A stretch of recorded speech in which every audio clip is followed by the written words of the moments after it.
Hot topic and issue pag-usapan natin. Alden Richard hands-on sa kanyang negosyo. Tapos nga malungkot na pinagdaanan ng pamilya ni Alden dahil sa pagpanaw ng kanyang lolo, balik na nga si Alden sa kanyang mga trabaho at nito nga lang katatapos na Miss Universe Laguna, isa si Alden sa naging special guest at hinarana ang mga kandidata. Bagamat bakas sa mga mata ni Alden ang lungkot habang kumakanta ito, makikita talaga kay Alden ang pagiging professional nito pagdating sa kanyang trabaho.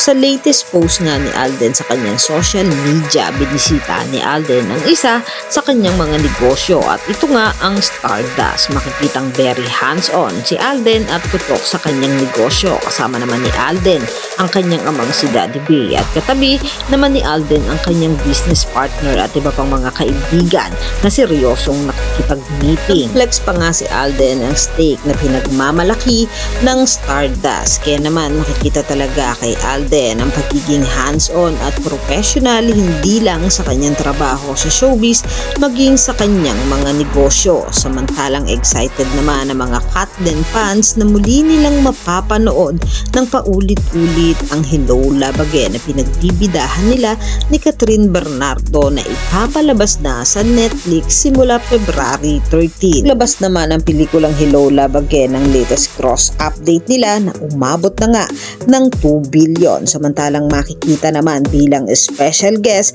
si Alden sa IM Worldwide Corporation na gaganapin sa SMX Convention Center, Manila. Yung mga katambalan, ano ang masasabi nyo? Mag-comment lang sa comment section at pag-usapan natin.